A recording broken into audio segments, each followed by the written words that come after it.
Welcome and thank you for joining today's conference, the EIM Governing Body General Session. Before we begin, please ensure you've opened the chat panel by using the associated icon located at the bottom of your screen. If you require technical assistance, please send a chat to the event producer. All audio lines have been muted until the Q&A portion of the call. We will give you instructions on how to ask a question at that time. As a reminder, this conference is being recorded. And with that, I'd like to turn the call over to Roger Collington for roll call. Good afternoon, everybody, and welcome to the general session of the EIM governing body. Let me start with our roll call, and then I will turn it over to Chair Prescott. And with that, Chair Prescott? Here. Vice Chair Decker? Here. Member Fong? Here. Member Linville? Here.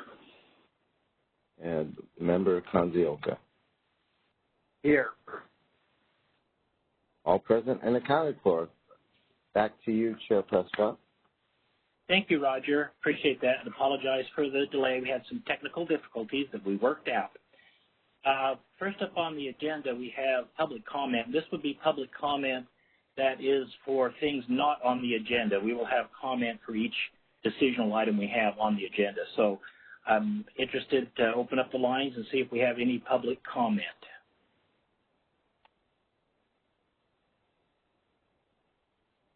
Operator, can you open the line? Of course. At this time, if you'd like to join the verbal queue, please press #2 on your telephone keypad to place yourself into the question queue. You'll hear a notification when your line is unmuted. At that time, please state your name and question. Once again, pressing #2 will place you into the queue. And operator, if you could go to the next slide, please. Yes.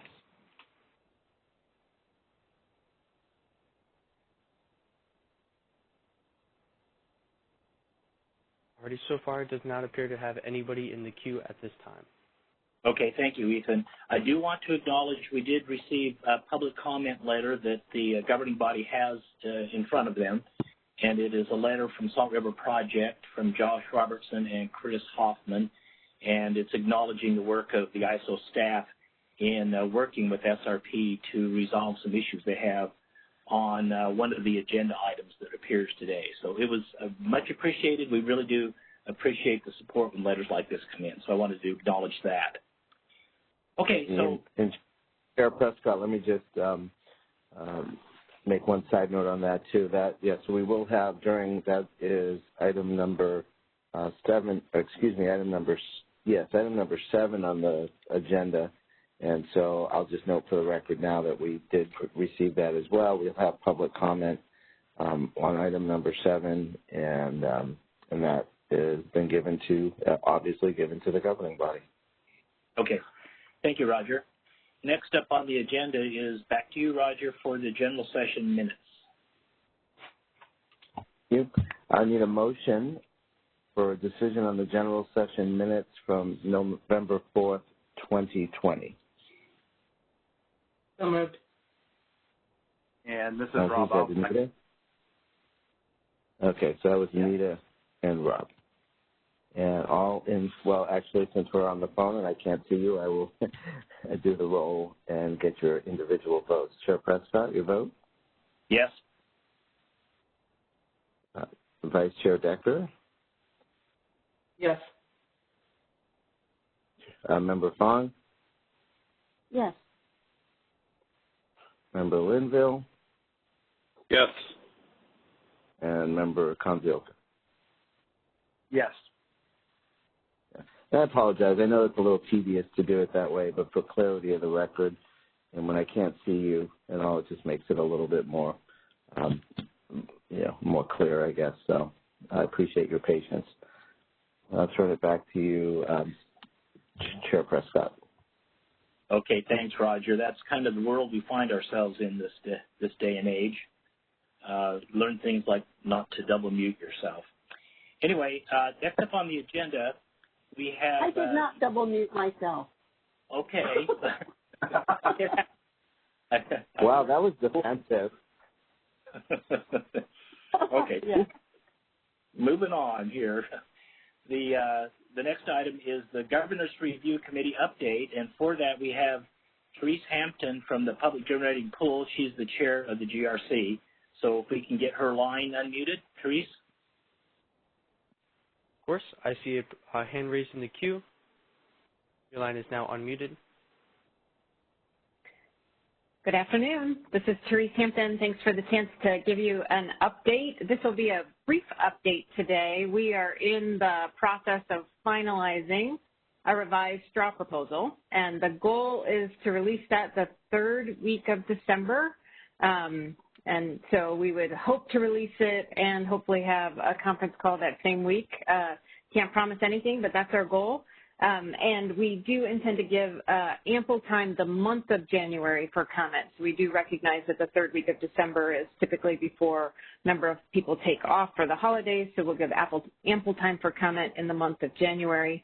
And we are just beginning the process of building out the schedule for how to get a final proposal put together and in front of all of you. And so we still have this Q1 2021 date as a target. We'll kind of build out and see if we can get to that or very close to that. So expect to see something from us hopefully this month.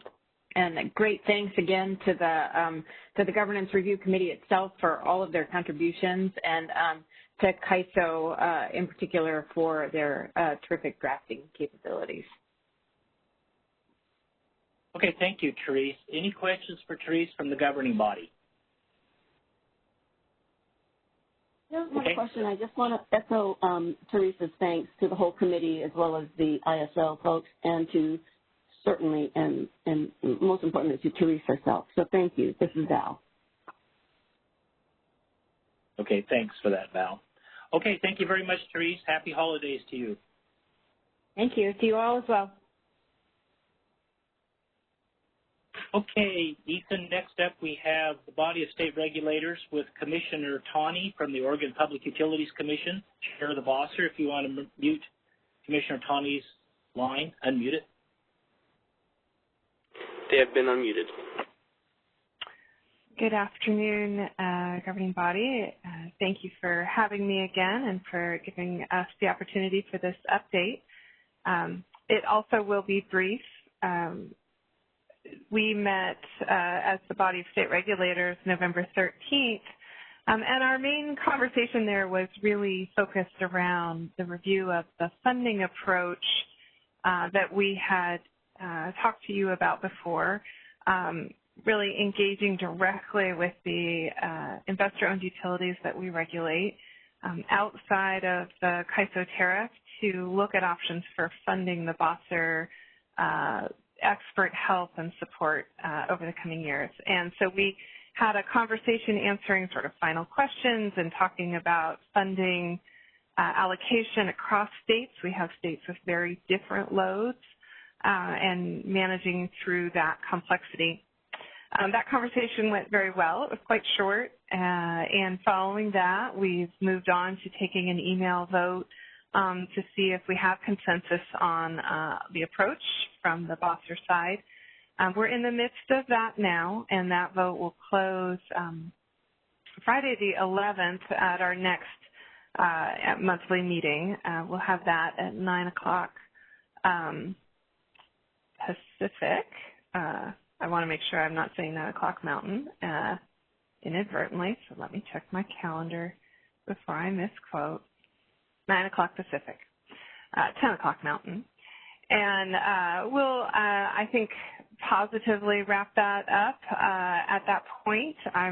We've had a lot of conversation, both one-on-one and in small groups and in our public sessions as well, working through this proposal with the SRMPs, the IOUs, who would be funding it across the West. So excited to see that come to a close. We'll see how the vote unfolds and whether there are any remaining concerns that need to be addressed.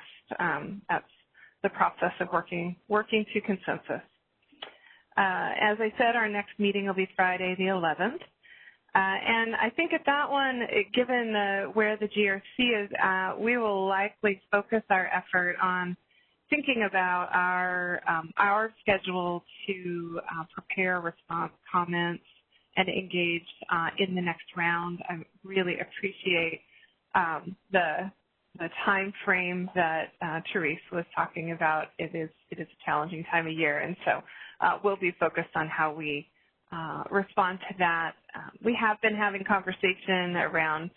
continued conversation around some of the topics that touch on the BOSSR and that the BOSSR is interested in, but it'll be a great opportunity to be really focused about how we'll respond to that next draw proposal.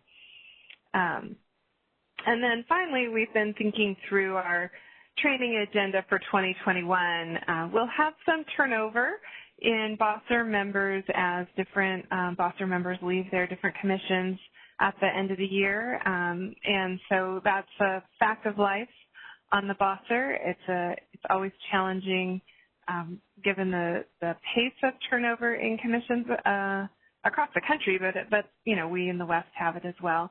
And so we'll be relying in measure on some of the trainings that we recorded last year to help folks come up to speed. And I think as we add some convening capabilities, beginning to explore how we build more of that institutional knowledge so that turnover can be smooth and commissions can feel like they have continuity in the CAISO processes in their engagements with the BOSSR. And that's what's on our minds and on our agendas. Our door's always open and very happy to meet with you. Very glad to have you join our events. I've seen you on them, always being cautious of your quorum, which I can appreciate. We face that as well. But thanks so much for the time, and if I can answer any questions, do let me know. Okay, thank you, Commissioner Tawny. Any questions from the governing body? Rob. John, this is Rob. Oh, go ahead, Anita. No, go ahead, Rob. Okay, Commissioner Tawny, thank you for that update. Appreciate the information, always informative. A couple questions on the email vote that you have out, and I'm not looking for specifics here, but are you having a simple up or down vote on this, or are there options within your vote? And then the other is, what does it take to get approval? Is it a simple majority, a supermajority, a unanimous approval? So the options that we've historically pursued have been, up or down or abstention. Sometimes there are positions where either because an issue might be before a commission or something else, someone may choose to abstain. We aim for consensus, and I would frame that as nobody's putting forward a no, this doesn't work for us sort of position. And I think it's important to pay attention to when a state is telling us something is a no, because it tells us there's something there's a friction or a challenge internally that we need to listen to. And that's why we strive for consensus, I think, for the market to continue to maintain and build trust, to really work across the West. Those moments where a state, a regulator feels like they need to come forward with a no really tell us something important about something that's going on inside a state around the market and the construct. So we aim for consensus as opposed to a majority like a traditional board. Commissioner Tawny, thank you for those insights. That was very helpful in understanding what you're dealing with. My pleasure. This is so, Commissioner Tawny, I just want to say I know this has been a very hard, raw issue as you guys have worked through this, and I am really amazed that it shows great leadership among the commissioners to have gotten to the point where at least there is a vote and very open discussion about how the needs get met. So I really want to applaud the BOSSR for their work on this. Thank you, Member Decker. It is a challenge to get to grips with some of the underlying differences in load, in just scale across the West, and differences in needs Absolutely. But those, those same issues underpin the whole expansion of the market, and so I think it's a good microcosm of the challenges we all have as we grapple with what the market might become or how it grows. So thank you for that. I appreciate it. Any other comments or questions for Commissioner Tawny? Okay, Commissioner, thank you. I want to echo what Anita said. I really appreciate all the work that Bosser has done. A lot of hard work, but it does pay off in making the market better, so thank you for that. And with that, I wish you happy holidays. Thank you. Thank you, Chair Prescott. You as well, please. Enjoy the holiday and some downtime. Thanks. Okay, moving on to agenda item 5 is the Regional Issues Forum update, and that will be given by Pam Sporborg from Portland General, and she is the chair of the Regional Issues Forum. So if we can unmute Pam Sporborg's line. They have been unmuted. Hi, can you hear me? Yes. Excellent. Thank you, Chair Prescott. I am Pam Sporborg with Portland General Electric, and I'm the current chair of the EIM Regional Issues Forum. I also have a brief update today with a couple items, including a change in the RIF liaisons, our upcoming meeting on Friday, and the ongoing tracking of the recommendations regarding the RIF as part of the GRC process. With respect to the liaisons, Jennifer Gardner, who represented the public interest organizations, is moving on to a new role and has stepped down from the RIF. While we will miss Jennifer with her insight and her commitment to the RIF, we are in the process of actively seeking her replacement as the liaison for the public interest org, as well as a new vice chair. And I hope to have an update for you on both of those fronts early next year. As for our next meeting, we will be hosting the next Regional Issues Forum on Friday, this Friday, December 4th. We will have a panel on transmission, which is one of our standard topics where we seem to continue to have new areas to explore and grow, as well as distributed energy resources, which will be a new topic for the Regional Issues Forum. We will have presenters from Idaho Power, Portland General, and CAISO on the transmission panel, and from Pacificor, CAISO, and Portland General on the distributed energy resources panel. Finally, we are tracking the developments that the GRC is putting forward, as Therese described, that relate to the RIF. We recognize that these recommendations may require us to adopt corresponding changes to the RIF operating guidelines, and we're working to develop an approach to address these in a consistent and timely way once they are published and confirmed. And that is the conclusion of my update, and I'd be happy to answer any questions. Okay, thank you, Pam. Any questions from the governing body for Pam? Yeah, Pam, this is Val. Hi. When is your first meeting next year? Oh, that's an excellent question. We are in the process developing a schedule for next year. I think we're looking to coordinate our first meeting around the EIM governing body's March 10th meeting. So I'm hoping that we can make that work around March 9th, I believe, but we will need to coordinate with the GRC as well to make sure that we're not having any overlapping scheduling between those two events. Okay, thank you very much. Any other questions for Pam? Okay, hearing nothing, Pam, thank you so much for the work you and RIF does for the market, and wish you a happy holiday. Thank you, John. Okay, moving on to agenda item number 6, which is a briefing on energy storage and distributed energy resources phase 4, default energy bid proposal, and the decision on our advisory role. And to start off with, I'm going to turn it to Anna McKenna. Anna? Good afternoon, Chair Prescott and members.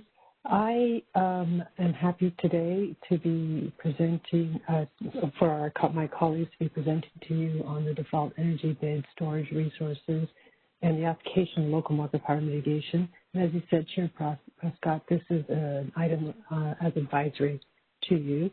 And my colleague, Greg Cook, Executive Director of Market and Infrastructure Policy, will be presenting to you on this item, and I will turn it over to him now.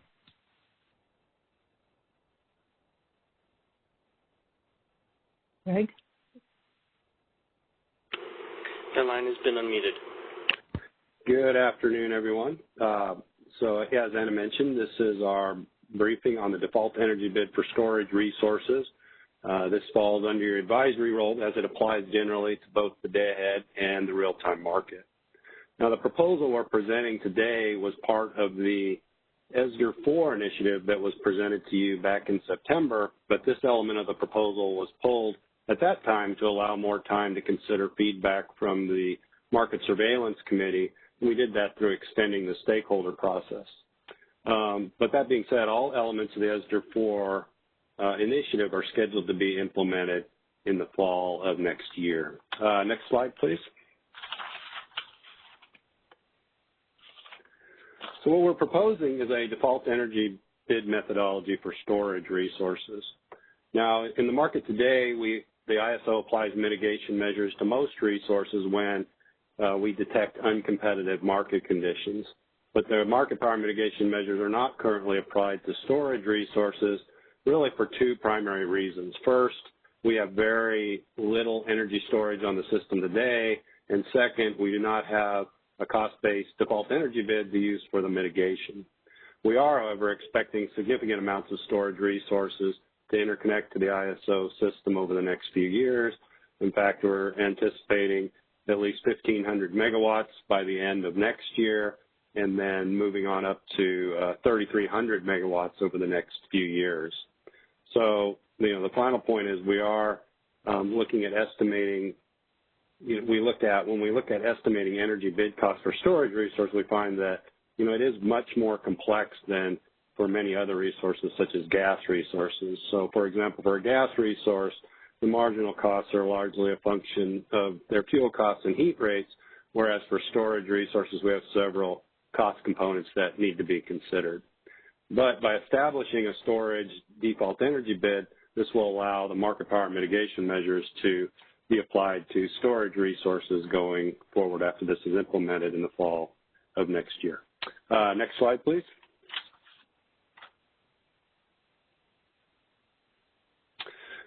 So we're proposing what we're calling a balanced methodology for estimating storage default energy bids. And I call it balanced because we tried to do something that wasn't overly complex. Initially, we started the initiative with some particularly complex designs, but we refined that over the stakeholder process to come to this that, we think we've reached the right balance where it's not overly complex, but yet it captures the primary costs that these resources incurs. So what we're proposing is, for the default energy bid, is that it would consist of the following three components. The first would be the energy procurement costs. So these are essentially the costs that the resource incurs to charge the battery. So here we're proposing to use day-ahead market prices for the least expensive duration of time to charge the battery. So, for example, if it was a 4-hour battery, we would use that lowest four-hour price period for establishing the energy procurement costs. The second component is then looking at the marginal cost to charge and discharge the battery. So this is essentially the cost of operating a storage resource beyond the specified range of performance the resource was designed for. And so this would be submitted by market participants, and then we would then vet that. We would vet it by using estimates from storage manufacturers and information in that area. But generally, we expect these costs to be somewhere in the range of $30 a megawatt hour or less, but this would vary by technology. And then the final component would be daily opportunity costs. And these are instilled here to ensure that we're discharging the battery during the highest price period. And so what we would be doing here, again, if you take a 4-hour battery as our example here for the opportunity cost, we would look at the 4th highest hourly price of the day and use that as the opportunity cost. Then we would establish the default energy bid by taking the maximum of the sum of either the energy procurement cost and the marginal cost or the opportunity cost, whichever one of those components was higher. So that's our proposal for the default energy bid for storage resources, but in the event that the storage resources find that this doesn't accurately capture their costs, the storage resources could elect to go forward with a negotiated default energy bid. However, our analysis that we presented through the stakeholder process does show that the proposed default energy bid does work well to efficiently dispatch the resources, and therefore we wouldn't expect that we would see many resources using the negotiation option, as what we're proposing here we believe should work well for most resources. Next slide, please. So as I mentioned, our proposal also includes some proposed changes recommended by the Market Surveillance Committee. The first is to exclude opportunity costs from the day-ahead default energy bid formulation. And we did this because it's really not necessary, because the day-ahead market optimization already accounts for these opportunity costs. And then the second change is that they recommend was to exempt small storage resources from market power mitigation. And so we agreed with that. So we are proposing to exempt storage resources less than 5 megawatts from the application of market power mitigation. But again, then we would limit that to those resources whose parent company are net buyers within the market. And, we looked into this, and we expect this to be very few resources that would fall under this exemption. The vast majority of the resources that are currently in our interconnection queue range anywhere from 20 to over 200 megawatts. So most are quite a bit larger than that 5 megawatt threshold. Next slide, please. So I think in general, stakeholders are supportive of the default energy bid proposal. We did receive some feedback during the stakeholder process, which prompted us to change the way that we were calculating the energy procurement cost component. So essentially we set a $0 minimum for when we calculate those costs. Next, there was also some concern that the methodology could underestimate the real-time opportunity and energy costs. Again, this is primarily because we're using day-ahead prices to establish those costs. But generally, we see strong convergence between day-ahead and real-time market prices. And also, we need to consider the prices over the entirety of the day. And the day-ahead market is really the only place where we can get those prices. So we thought, when looking through the proposal, that it was really the best option for us to get those prices for calculating the default energy bid. Next, there was some concern that the methodology might not work for batteries with longer than 8 hours of duration. There were a couple of reasons for this. One is that the charging or the discharging could go over into the next day. And also, you could have potentially fairly low opportunity costs if you're looking at, the 8th lowest priced hour of the day as well. But again, we haven't seen a lot of 8-hour batteries to date. Most have been, the vast majority of the resources we're seeing coming are 4-hour batteries. But again, in the event that a resource finds that the methodology we're proposing doesn't work well for their technology, they can always opt to use the negotiated default energy bid option. And then finally, there was some concern over the aggregation of many small resources. And this is just a way, essentially where they might be trying to subvert the market power mitigation by having a bunch of resources that were 5 megawatts or less. This is something we can watch for, but we're really not expecting it to be an issue. Again, as I said, most resources that we've seen planned so far are greater than 5 megawatts in size. And again, we also expect the default energy bid to work fairly well based on our analysis. Next slide, please. So with that, we recommend that the EIM governing body support our proposed default energy bid for storage resources. Again, we think this provides an initial balanced approach for estimating storage costs that can be used to establish a default energy bid.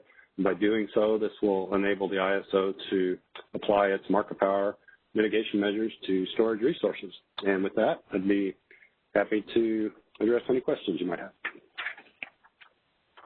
Any questions from the governing body for Greg? Carl? Just one quick clarification, Greg. On the previous slide, you talked about the how the aggregation. You're not concerned about that becoming a problem, but I believe also there's a provision that ensures that if it's a larger supplier that's otherwise engaged in the market and will be subject to market mitigation, that aggregation would fall under the market mitigation of that owner of other resources. Is that correct, or could you clarify how that works? Yeah, that's correct. So the net suppliers, if they're a net supplier in the market, then that small size exemption would not apply to them. So, you know, the exemption only applies to net buyers in the market, again. So it'd be net buyers with resources that were 5 megawatts or less. So, yeah, that's a good point, Carl. We believe that does provide additional protection. Thank you. Any other questions for Greg? Okay, thank you, Greg. Next up, Department of Market Monitoring comments. Ryan Kurlinski, if we can unmute his phone. Yeah, hi, this is Ryan Kurlinski from the Department of Market Monitoring. Thank you, Chair Prescott, and thank you, Chair Prescott and governing body, for the opportunity to provide DMO's views on the ISO battery default energy bid proposal. We support the ISO's proposal. Many batteries are in areas that are frequently uncompetitive, so it's important for the ISO to be able to mitigate them when they are contributing to the exercise of market power. We think there may be some more sophisticated ways that the ISO could use to estimate opportunity costs used in the real-time default energy bids, and for a few different reasons. The proposed method could create default energy bids that may be systematically a little higher than actual battery marginal costs, but you know, we agree with the ISO that estimating marginal costs of batteries is extremely complex. So we'll continue to encourage the ISO to keep working with DMM, the Market Surveillance Committee, and stakeholders to refine the default energy bids for batteries going forward. But we think starting out with a battery market power mitigation process that inserts bids that may be a little higher than battery marginal cost is a major step forward from the status quo of the ISO not being able to mitigate batteries at all. So we support the proposal. I'd be happy to try to answer any questions you may have. Okay, thanks, Ryan. Any questions for Ryan from the governing body? Okay, hearing nothing. Thank you very much, Ryan, for that. Next up, we have public comment. Ethan, if you want to make an announcement to the public for comment on this topic. Of course, once again, you can enter the queue by pressing #2 on your telephone keypad. You'll hear a notification when your line is unmuted. At that time, please state your name and question. Once again, pressing #2 will place you into the verbal queue. Go ahead and give it a moment just to see if we have anybody come in. And just a quick moment. And so far, it does not appear to have any questions in the queue at this time. That's great. Thank you, Ethan. Okay, so now it's up to the governing body for our decision. We're advisory on this one, so we'll have to decide if we will advise the Board of Governors to approve this, and if so, do we do that verbally or written? So whatever you guys think. So this is Carl. Go ahead, Anita. No, go ahead. Okay, this is Carl, and I am satisfied with this proposal. I thank the staff for their hard work on this, and I don't have any further questions. And I would recommend that we approve it with a verbal opinion. Anybody disagree with that? Okay, Roger. John, Go ahead. And I would, Anita, I want to agree with Carl on this.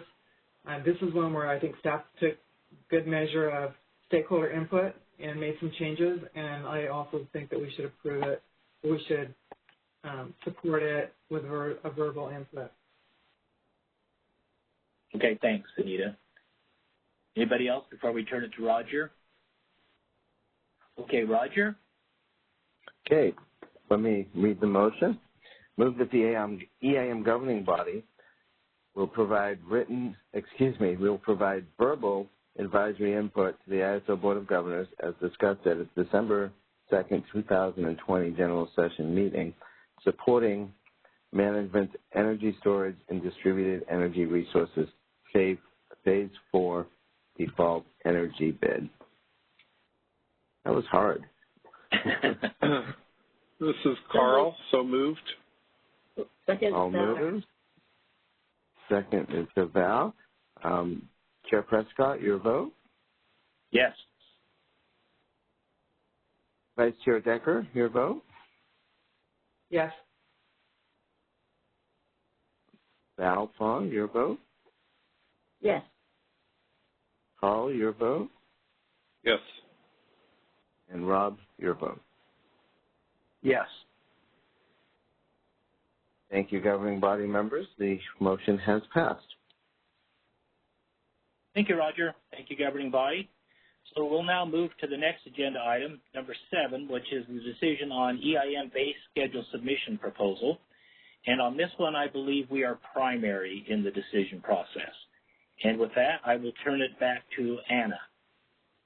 Yes, thank you, Chair Prescott. This agenda item 7 is, in fact, a decisional item for you, and we'll be asking approval of our proposal to make changes to the time by which the EIM entities must submit their base schedules, as well as a proposal to include startup energy and EIM base schedules for the purposes of evaluating the resource efficiency. And my colleague, Greg Cook, again, will be presenting to you our proposal. And at this time, I'll ask that Ethan open up his line and turn it over to Greg. Okay, thank you, Anna. So the ISO proposed to examine moving the final market closing timeline for EIM entity base schedules as part of the BPA implementation agreement, as this would help align the market with BPA's timeline for designating its customers' hourly energy schedules based on their hydro forecast. But we also received requests to consider startup energy and base schedules, so we combined that into this initiative as well. So next slide, please. So we're proposing enhancements that will allow for more accurate base schedules. As a little background, the hourly base schedules reflect an EIM entity's planned operation, and these are used for a couple of purposes. First, they're used as a baseline for imbalance energy for the dispatch and settlements that's used in the real-time market. These are also used as an input to the real-time resource sufficiency evaluation. This is used to prevent capacity leaning, and it also determines whether or not EIM Balancing Authority area can access additional energy transfers through the real-time market. So we're proposing 2 enhancements to the base schedule market rules. The first is to allow EIM entities to submit their final base schedules closer to the operating hour, and the second is to include energy produced while a resource is starting up within their base schedule submission. So this is essentially energy that they're producing below their minimum operating levels. Next slide, please. So as Anna mentioned, these changes fall under the EIM governing body's primary approval authority. These are changes that are specific to EIM Balancing Authority areas. That's because only EIM entities outside of the ISO Balancing Authority area use base schedules to represent their planned system operation, whereas entities within the ISO Balancing Authority area use the day-ahead market. Next slide, please. So we're proposing, again, to move the base schedule submission deadline closer to real time. Specifically, we're planning to move the final base schedule deadline that it's currently at 40 minutes before the hour to 30 minutes prior to the hour. And then by moving this deadline 10 minutes close to the hour, this provides some benefits. First is that it allows the Eim entities to capture more accurate resource and load forecasts when submitting their base schedules, which in turn should reduce the amount of imbalance energy settlement that they have. Next slide, please. So as we went through the stakeholder process, we did have some concerns raised that moving the timeline closer to the operating hour would reduce the amount of time for an EIM entity to take operational actions in the event they failed the resource sufficiency evaluation. So to address this concern, we added an additional advisory run at the current T-40 deadline. So if you look at this table, this shows how we're planning to change from the existing timeline, which shows that we have an advisory run at 55 minutes before the hour, and then have the final resource sufficiency evaluation run at T-40. But what we're proposing under the new timeline is that we would add an additional advisory run at that current T-40 final run time prior to the final run now that's moved again 10 minutes closer at T-30, where we would have that final resource sufficiency evaluation run. So again, by adding this additional advisory run, that continues to provide the EIM entities from an operational standpoint that advanced information that they need to take operational actions if need be. So next slide, please. So then the second element of the proposal is to include startup energy in the EIM base schedules. So the issue today we have is by not including that startup energy in the base schedule, this essentially makes it more difficult for the EIM entities to pass the resource sufficiency evaluation. Because today the EIM entities cannot accurately account for the startup energy in their base schedules for that resource sufficiency evaluation. So what this does is it essentially forces the EIM entities to either, one, exclude that startup energy from the base schedule, or two, to reallocate that startup energy to other online resources. So if you look at these two simple charts here on this slide, the one on the left shows how it is today without the startup energy, where all of the energy shows up instantaneously there at hour ending 1, whereas in reality what's happening is you do have that startup energy coming online during the hour. So again, by including that energy in the base schedules, this will allow for more accurate base schedules going forward, and again, reduce that burden for passing the resource sufficiency evaluation. Next slide, please. So again, we have strong support for the base schedule submissions proposals. Again, as I mentioned, we did have some concerns raised by EM entities that the later base schedule deadline would decrease the time for them to take operational actions in the event that they failed the resource sufficiency evaluation. And again, this was addressed by adding that additional advisory run at 40 minutes prior to the hour. And then finally, we also had some stakeholders raise concerns about less time to run the 15-minute market. And so this, we addressed that by committing to testing the market performance before implementing that later deadline to ensure that that shortened solution time would not prohibit us from other enhancements, in particular the flexible ramping product deliverability enhancement that's planned to be implemented at the same time next fall. Next slide, please. So with that, we request that the EIM governing body approve the proposed enhancements to the base schedule submissions.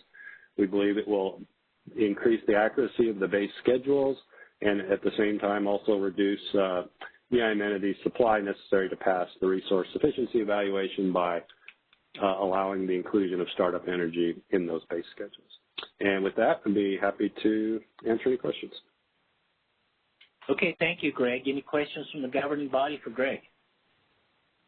So I do have a question, not a question, I have a comment. So this looks like it was generally supported by stakeholders. A lot of good comments on it. It looks like it is something that will definitely be a benefit to the EIM entities who can take advantage of doing this. Greg, I was hoping that maybe in Q4 you can put on your comment file to tell us more specifically, has this helped the EIM entities from a performance reporting standpoint?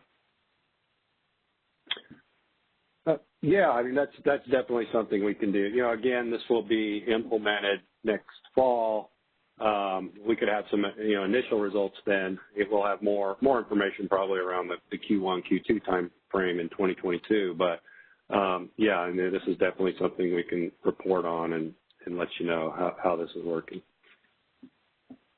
And you're right, Q1 or Q2 works. It's just, when we make changes that are positive on behalf of the EIM entities, it's kind of nice for us to hear that, yeah, we put this in place and here were some positive results.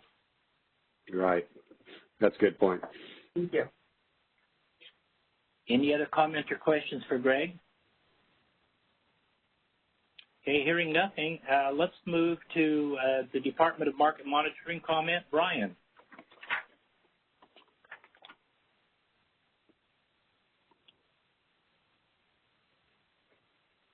Ethan, can you unmute Ryan Kurlinski's phone? His line is unmuted. All right, hi. This is Ryan Kurlinski again, representing the Department of Market Monitoring. We support the ISO's EIM base schedule proposals. The proposed changes should help EIM entities pass their resource efficiency tests with their available capacity and energy. So as long as the implementation doesn't create significant new problems, we think this will improve the EIM. For the proposal of moving the last resource efficiency test run closer to the hour, we appreciate the ISO is committed to not implement the shortening of the solution time of the one RTPD run unless testing shows that it can be done without major issues. For the proposal to include startup energy in base schedules so that the energy can count towards the resource efficiency test, depending on how the ISO implements it, it could have some potential to inflate bid cost recovery uplift paid to the generator, but the ISO went over some of the relevant implementation details with us, and they confirmed that they have some special settlement provisions for this base schedule startup energy so that it won't create the bid cost recovery issues that we were concerned about. And finally, we also appreciate the ISO highlighting in their stakeholder papers and the past presentations that base schedules must not be misrepresented for the purpose of passing the resource efficiency tests. We will continue to monitor for this kind of behavior, and we'll add this base schedule startup energy to our monitoring metrics. Thanks again for the chance to speak, and I would be happy to try to answer any questions you may have. Okay, thanks again, Ryan. Governing body, any questions for Ryan? Okay. No. Seeing and hearing nothing, so thank you, Ryan. So the next up is public comment. Before we move there, Roger, I want to make sure that we use the right words to make sure the Salt River Project letter I referenced earlier is entered into the record. Yes, and I just, again, we'll say the magic words. I'll note for the record that we did receive the public comment record, or public comment letter from Salt River Project that has been provided to the governing body for its consideration. Okay, thank you, Roger. And with that, Ethan, if you want to make an announcement and open up lines for public comment, or at least open the queue. Of course. Excuse me. Once again, you can enter the queue by pressing #2 on your telephone keypad. You'll hear a notification when your line is unmuted. At that time, please state your name and question. Once again, pressing #2 will place you into the queue. Give it a brief moment to see if anybody joins the queue. And at this time, it appears we have nobody in the queue at this time. Okay, thanks, Ethan. All right, so that brings us to any discussion by the governing body. Remember, on this one, we're primary on the decision. Any discussion before we go to vote?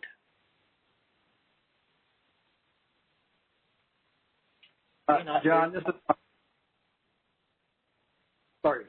is Rob, and one is I think this was a very positive proposal and one that was very responsive to the participants and stakeholders, addressed reliability issues, addressed market issues, really was creative, and although it wasn't as explicitly stated, but outlined in the proposal that, the concerns about the too many initiatives and the concern on how effectively this would work, and by waiting until the issues with ramping are resolved and making sure that's working well before going live with this, I think is another kudo in making certain that this would be effective when implemented. And so I'll just say that as one member that I am going to support the proposal. Okay, thank you, Rob, and I agree with your comments completely. Anybody else? Okay, Roger. Okay. Move that the EIM governing body approves the proposal for base schedule submission as described in the memorandum dated November 25, 2020, and move that the EIM governing body authorizes management to make all necessary and appropriate filings with the Federal Energy Regulatory Commission to implement the proposal described in the memorandum, including any filings that implement the overarching initiative policy but contain discrete revisions to incorporate Commission guidance in any initial ruling on the proposed tariff amendment. Do you have a motion? This is Rob. I'll put that. I think that was Anita that moved. Oh, Okay. all right. I'm sorry, I'm having trouble hearing you. All right. Let me ask this. Was that Val or Anita that moved first? I would second James, which is Anita. I think Val moved.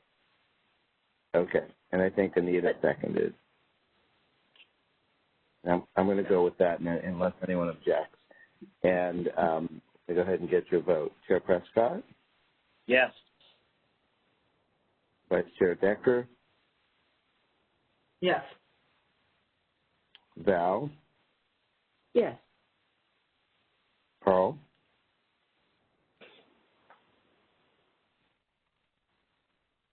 I didn't hear you, Carl. Yes. Thank you. Yes. And Rob? Yes. Excellent. Thank you, governing body. A few technical difficulties there, but I think we got it. Okay, thank you. The motion has passed. Life used to be much simpler. Okay, moving right along, we're up to agenda item number 8, decision on real-time settlement review proposal. And this one is for our decision, 2 parts, the first part being primary and the second part advisory. So with that, I will turn it over to Anna. Thank you, Chair Prescott. This agenda item, I just wanted to note, consists of a set of changes that came out of the Real-Time Settlement Review Initiative that we completed this year. But I wanted to note that at the end of last year's initiative, that was similarly named but a different initiative called the Real-Time Market Neutrality Settlement Initiative, there we committed that we would take a deeper look at our settlement rules that might be shifting costs between balancing authority areas that participate in the EIM. And through the new initiative that we set this year, we found that after receiving many comments and guidance from our stakeholders, we found that there were 3 sets of changes that will help alleviate such concerns. And I will walk through the sets of changes. The first set has 2 parts to it, and that is before you as a primary decisional item, as you noted, and that consists of changes to making mandatory the settlement of energy associated with transfers between EIM balancing authority areas, and also associated with that is the price at which these changes are settled. And as I said, this one is before you as a primary decisional item. The next item that we'll also be asking you to your approval on as a primary decisional item is a change to our settlement rules so that it is optional for EIM entities to settle unaccounted for energy through our settlement system. And the fourth item, or it's losing track of numbers here, but the last item that we'll be briefing you on is the item that is before you as under your advisory authority. And this one is to make changes to how we allocate the bid cost recovery payment costs that we make in the real-time market. And with that, I will ask that we turn over the mic to my colleague, Brad Cooper, Senior Manager, Market Design Policy. And if, Ethan, you can turn over to him, Brad will present these items to you. Brad, you are unmuted. Please go ahead. Okay. Can you hear me? Yes, Brad. Okay. Good afternoon, Chairman Prescott and governing body members. Why don't we move to the second slide?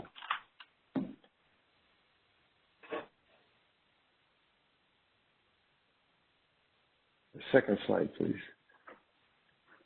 Okay, like Anna just summarized, this resulted from a commitment we made last year at the end of last year's real-time settlement review stakeholder process. And as part of the stakeholder process this year that resulted in the changes we're proposing, or as part of the stakeholder process that resulted in the changes that we're proposing here, we reviewed issues that stakeholders highlighted to us, and we also developed some metrics to look at settlement data with the goal of identifying inappropriate cost shifting. And the metrics we developed, and some of them are still in development, we will be presenting those on an ongoing basis in the future to stakeholders to identify future issues that might arise through the interaction of additions of new rules or system changes that might result in inappropriate cost shifting in the settlements process. Next slide, please. Okay, as Anna went over, the first two changes are to the rules for settling imbalance energy associated with energy transfers between EIM BAAs. Those are under your primary approval authority because those are issues that are unique to EIM BAAs.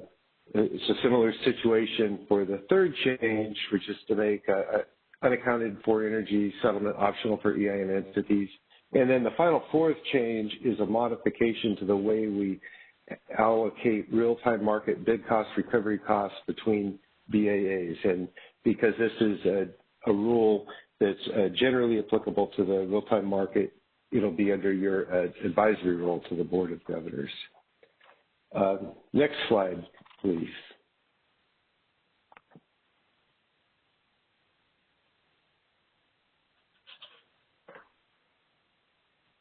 Next slide.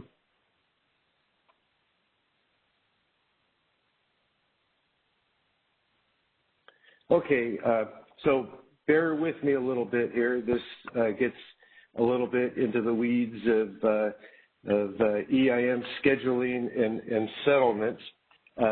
This diagram summarizes the first change we're proposing, which is to make it no longer optional to have the ISO settle imbalance energy resulting from base schedule changes for transfers between BAAs.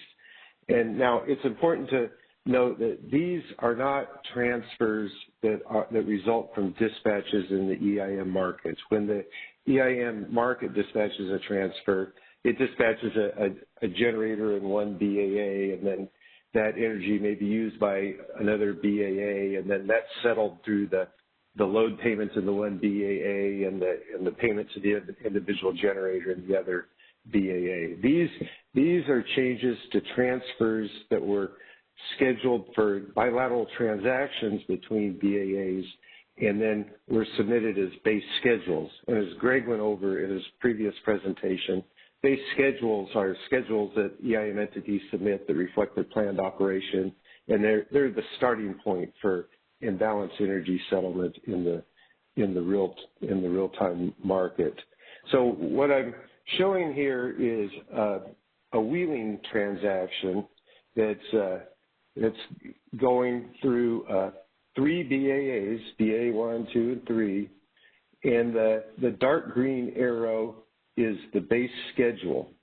So if there's going to be a wheeling transaction, there would be some supply in BAA 1 or an import from outside of the EIM into BAA 1. There would be supply in BAA 1, then there would be a transfer from BAA 1 to BAA 2, and the way we settle that in our schedule and settle that in our system is that's scheduled as a transfer out of one BAA and then a transfer into another BAA.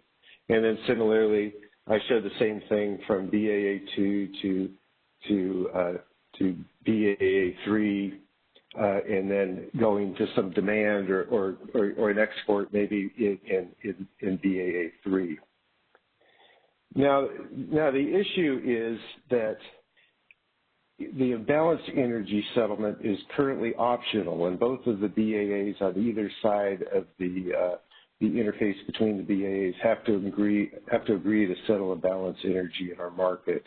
And so if BAA 2 or BAA 3 doesn't agree to settle imbalance energy, then the changes to those schedules, which I'm representing in this chart as the arrows with the hash lines, those changes are otherwise settled as imbalance energy. So, for example, when between BAA 1 and BAA 2, when they increase their schedule, BAA 1 is charged and BAA 2 is paid. And then, so for example, you can see that BAA 1, it gets a payment for the supply and it gets a charge for the demand or the export out of its area, and the supply and the demand is balanced.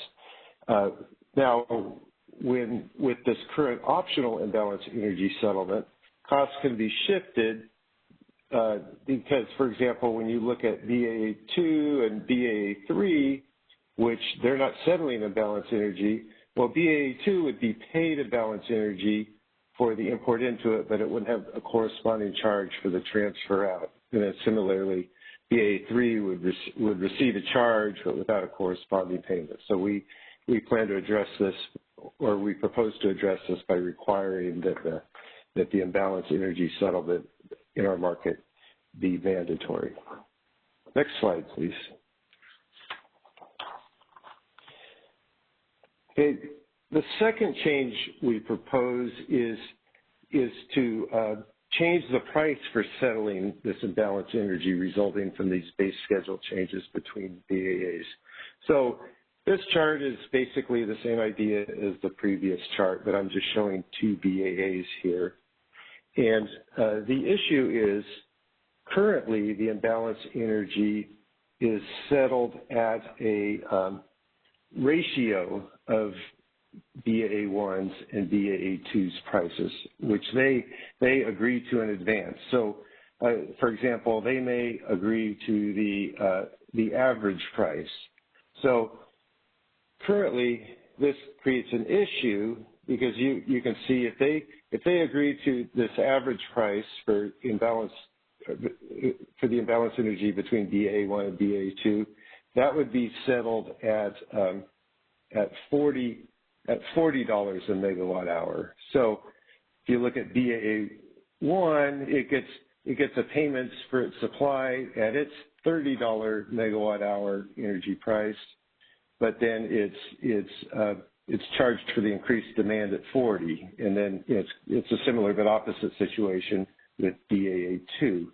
So what we propose to do is settle these at the appropriate locational marginal price of the exit or entry point into the BAAs. So under that proposal, then BAA would get $30 for its supply and then be charged $30 for the export out. And then similarly, BAA2 would get $50 for, or would be charged and paid $50 for both ends of its transaction. And this is all ignoring congestion and losses, which would be an appropriate charge. So that in reality, there could be differences in these prices, but those are appropriate. Those are due to congestion and losses in the system. Next slide, please.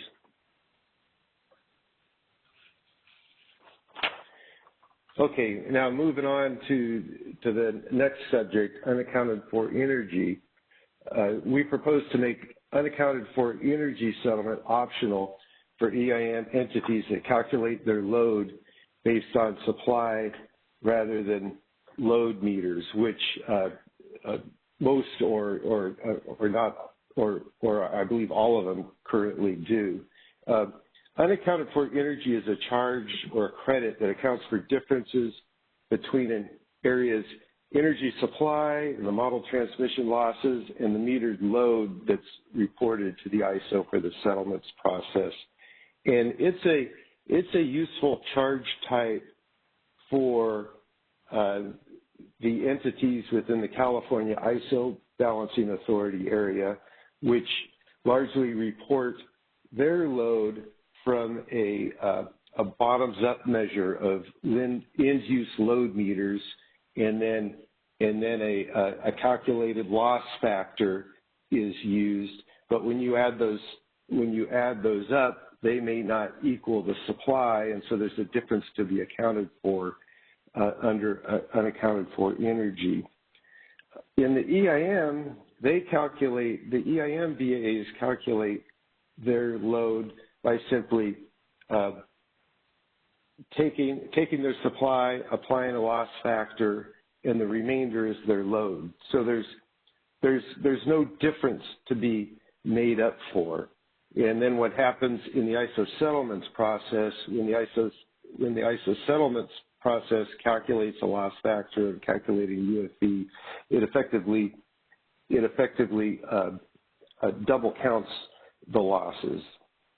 Now this doesn't necessarily result in an extra charge like you might think it would, because what happens is the money that's over collected gets refunded back to them largely in other accounts, but it can cause cost shifting between entities that they allocate the various accounts to, and also to the extent that the LMPs are influenced by congestion and there's transfers from another EIM area, it can result in that double charge can result in a portion of it inequitably going to an EIM area. So this will be corrected by allowing UFE settlement to be optional for those EIM entities that calculate their load from a top-down methodology. Next slide, please. Then our final change, and this is the one that's under your advisory role and we'll be bringing to the ISO Board of Governors later on this month, is to modify the allocation of real-time market bid cost recovery costs between balancing authority areas. Bid cost recovery is a payment to resources to the extent market payments do not cover their bid-in costs. You know, for example, a generator's startup and minimum load costs might not be covered by just the payments at the energy LMP, so the ISO settlements process provides it an additional make-whole payment to cover those costs. And then the ISO settlements allocates those costs to the balancing authority area in which they're incurred, but then currently we take some of that cost and allocate it to other VAs or shift it to other VAs based on EIM dispatched energy transfers and also uninstructed and balanced energy and unaccounted for energy. We propose to modify this allocation to only consider each BAA's demand and its transfers in this allocation. Unaccounted for energy does not result in the shifting of bid cost recovery costs between BAAs to the extent, or I should say does not directly, to the extent a BAA has unobstructed imbalance energy consisting of a generation below schedule, for example, and we dispatch a generator and another BAA to provide a transfer, well, then that will be captured by that transfer quantity in shifting a portion of the bid cost recovery costs to that other area. And then unaccounted for energy really doesn't drive bid cost recovery. It's more like I explained on the last slide of a after the fact accounting. It doesn't affect directly affect the dispatch of resources. Next slide, please. Stakeholder support our proposal. PowerX initially questioned the need to make the imbalance energy settlement for the transfer schedule changes mandatory, and we provided an example to illustrate why it was necessary. And then a couple entities requested that we provide them with information to help them make the decision of whether they wanted to continue to settle unaccounted for energy in the settlements process or not. And we committed to providing functionality in the market simulation before this is implemented, where they could look at charges both ways and make their decision. Next slide, please. So finally, we request that you approve the proposed settlement rule changes addressing the transfer change of balance energy and unaccounted for energy settlement. And we request you support our bid cost recovery proposal. These proposals will enhance the EIM settlement process and address inappropriate cost shifting. They reflect our commitment to address cost shifting in the real-time market, and stakeholders support these proposals. And I'll be happy to answer any questions. Okay, thank you, Brad. Any questions from the governing body? This is Val. I don't have a question. I just have an observation, which is thank you, Brad, very much for taking the time to really explain all of this. You know, at the end of the day, this is where the money flows, and getting it a little bit more precise is worth the time and effort, especially where there's the potential for cost shifting. So again, thank you to you and everyone who's worked on this initiative. I think it's time well spent. Although we should hear from DMM, but thanks. You're welcome. Anita, did you have something? I did not. Okay, Rob. Yes, thank you, John. Brad, I'd like to echo Val's comment. Thank you for tackling this subject. This is quite complex. It's challenging to understand, and you've done a good job of walking through what the changes are, what the impacts are, how you got there, and you know, so kudos and putting it together in a refined fashion. The question I have for you is, I'll reference slide 32, where you're making it optional on the accounting for those who settle it based upon supply versus load meters. And the question I have is, when you were going through the process of deciding to make that optional, did you, matter of fact, I know you did, but can you just explain briefly why it was important to make this optional as opposed to just saying that ISO would do the accounting for everybody, even for those who have supply meters versus load meters?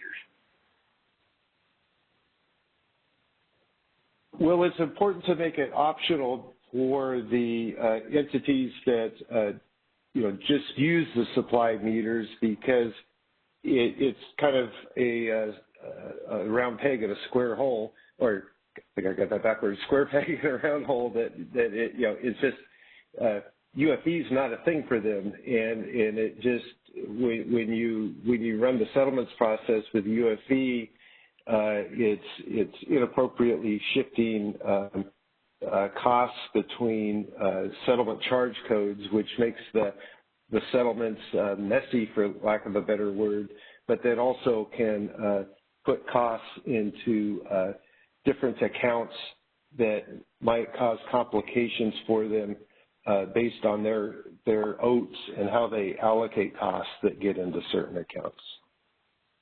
But for entities that like the California utilities that report their load from based on in-use load meters, it is an important charge type, or otherwise energy would go unaccounted for. The big difference is the EIM entities are, usually it's a utility to one BAA, so that they don't need to, where in California it's not like that, and they don't need to, the EIM BAAs don't need to use in-use load meters to figure out the load that they're selling with the ISO. Brad, thank you for that clarification. That was helpful. Sure. Any other questions for Brad? Okay, thank you, Brad. Next up, we have DMM, Ryan, if we can unmute his line. Ryan, you are unmuted. Please go ahead. Hey, great, thanks. Hello. Thanks again, Chair Prescott and governing body members. This is Ryan Kurlinski from the Department of Market Monitoring. We support the ISO's proposals in this initiative. I'll briefly discuss each of the three items before you. The first proposal is the settlement of changes to base schedules. When an EIM entity does a bilateral transaction after the deadline for base schedules for an hour, we understand that sometimes they want to make an offsetting change to another base schedule rather than letting the energy imbalance market optimize the imbalance. In its 2017 EIM initiative, the ISO proposed some ways the ISO could automate these offsetting changes to base schedules. The policy papers back then, they described each of the offsetting changes as settling on their locational marginal prices. However, the policy papers left some discretion over this pricing, and the tariff didn't specify that these changes to base schedules would settle on the locational price of each change. So this initiative has highlighted that for bilateral wheels that change after the base schedule submission deadline, these imbalances have not been getting settled on the price at the location of each of these imbalances.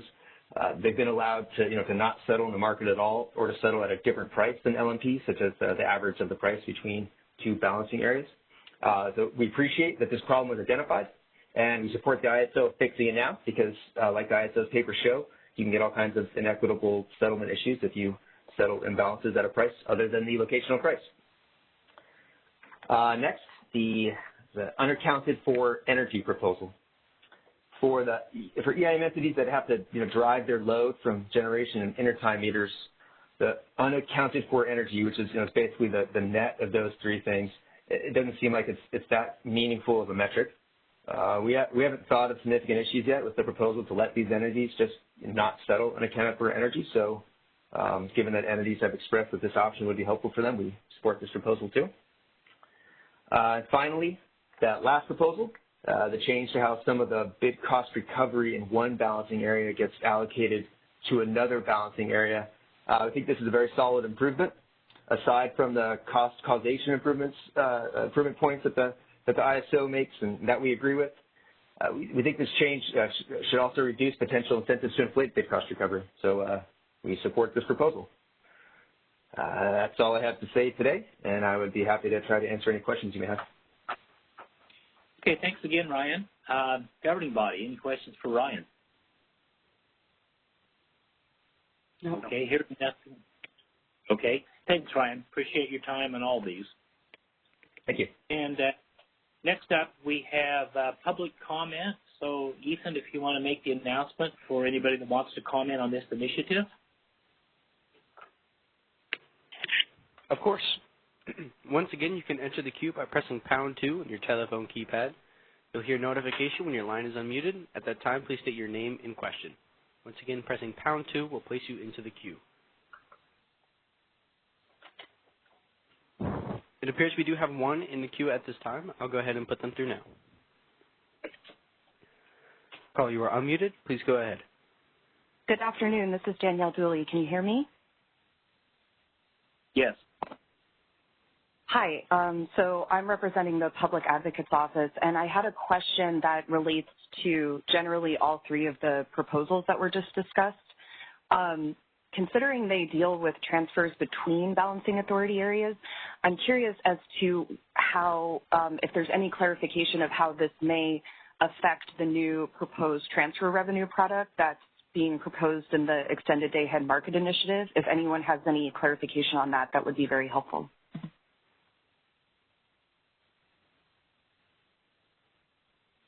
Brad, maybe you could take that one. In the Extended Day Ahead Market, we're discussing various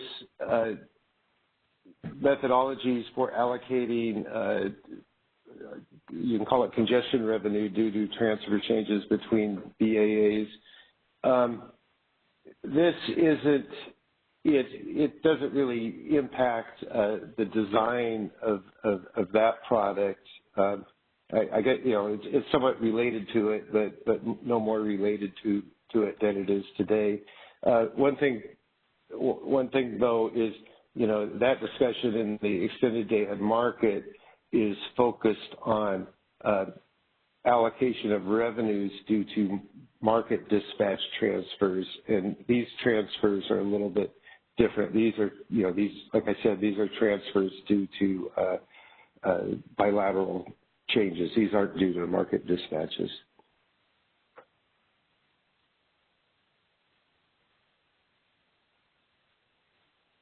Okay. Thank you, Danielle, for that question. Any others in the queue? At this time, there are no other questions in the queue. Okay, thank you, Ethan. Okay, so next up is we have two decisions. One is a primary decision on the first three items, and then an advisory. We'll probably ought to break those up to the first one being the primary, our decision for the first three items. Any discussion on that?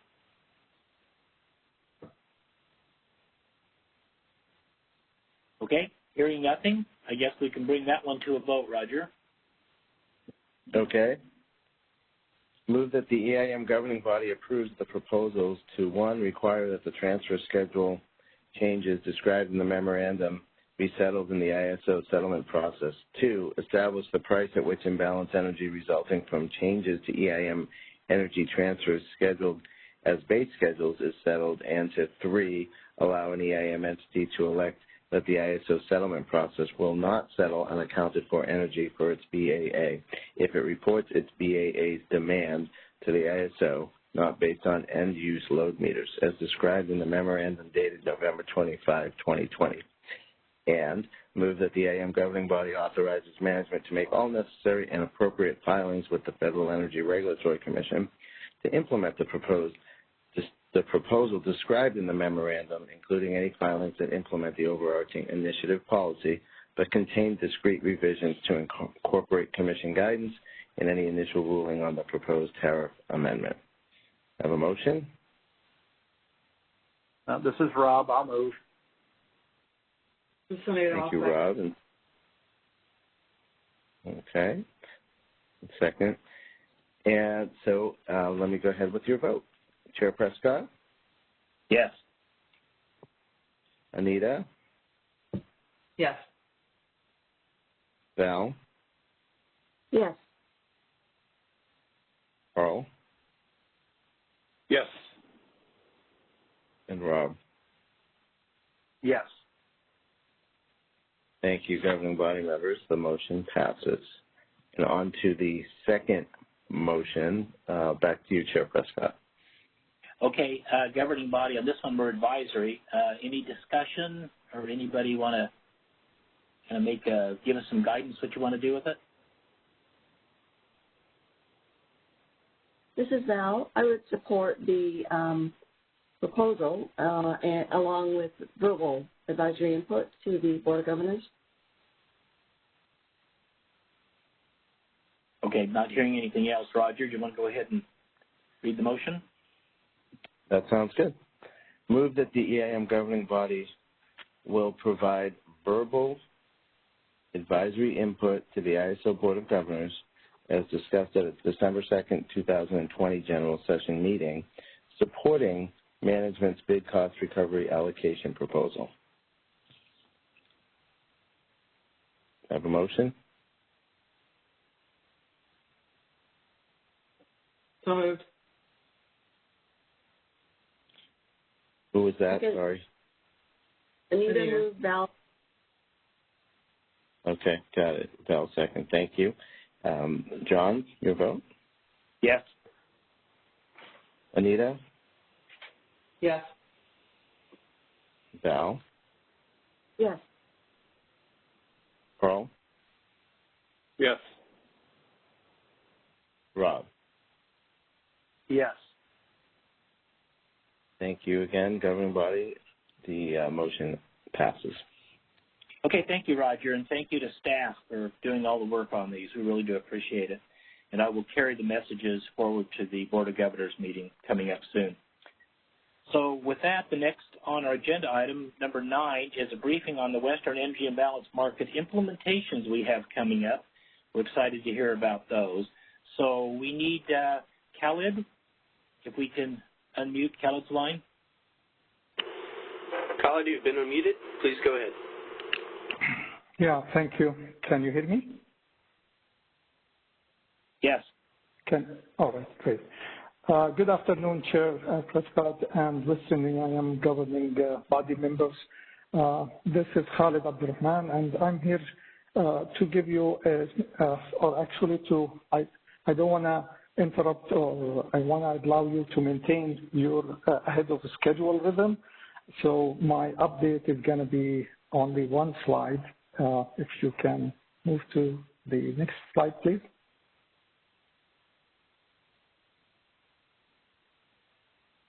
Next slide. Yeah. So as you all know, this is the first time that the ISO is doing 5 EIM entities at the same time together for the spring of 2021. And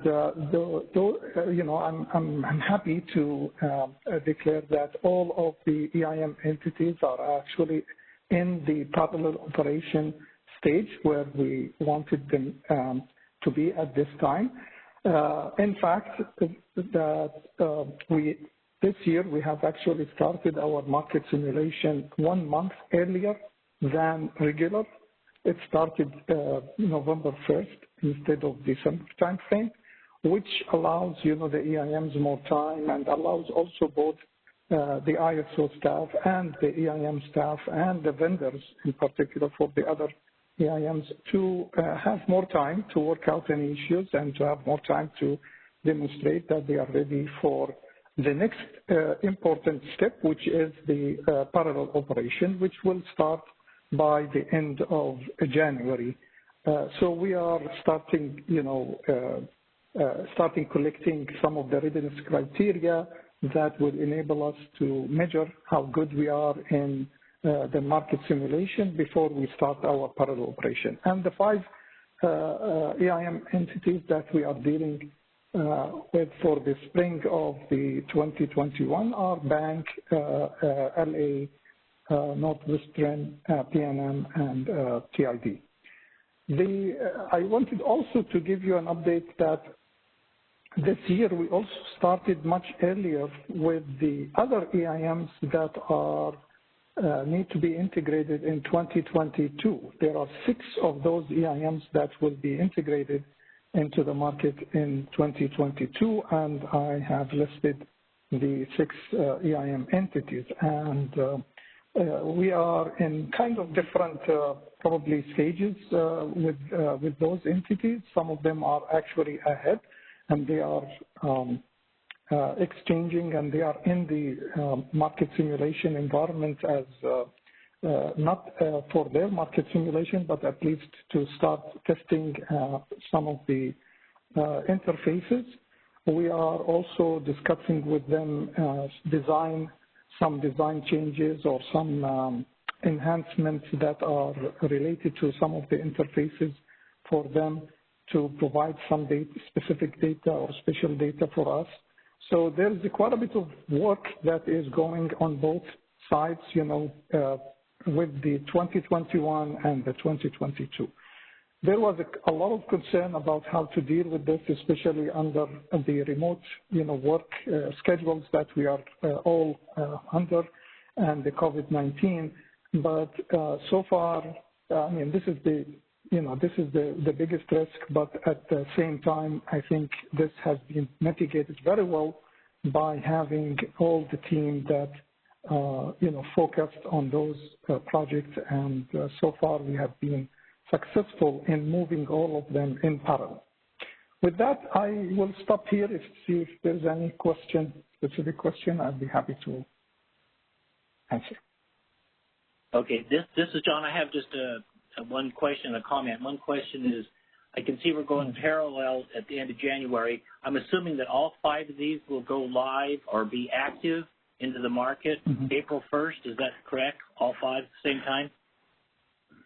Yeah, Chair Prescott, is that there's 2 of them, which is a bank as well as TID, that will be active a few days ahead on March 25, I believe, and the other 3 will be active on April 1st. And the reason why we did it this way is there is some network model promotion that is needed for the bank integration.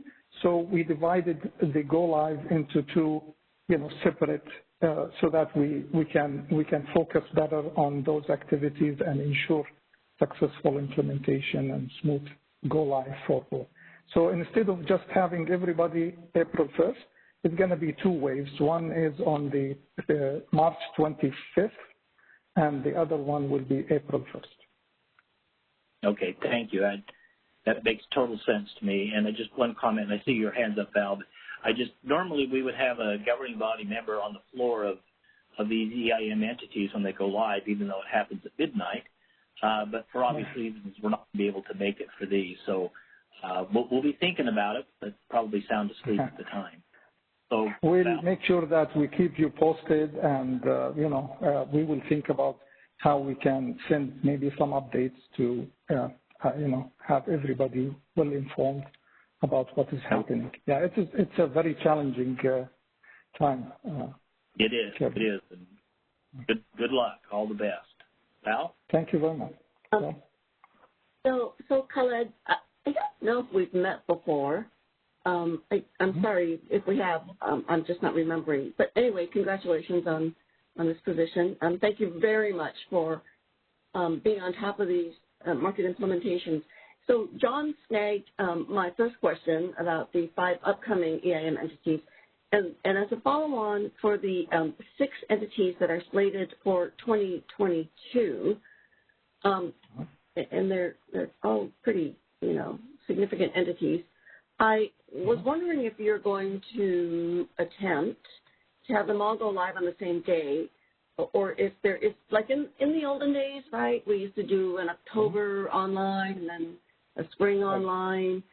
Then everything got moved over to the April, spring time frame. And I was wondering if you were thinking about resplitting it, or you're still going to go forward with the same online date. Yeah, the same for the 6 EIM entities. We already had this discussion with PPA in particular, and Tacoma and Avesta, that we will go live on March 1st.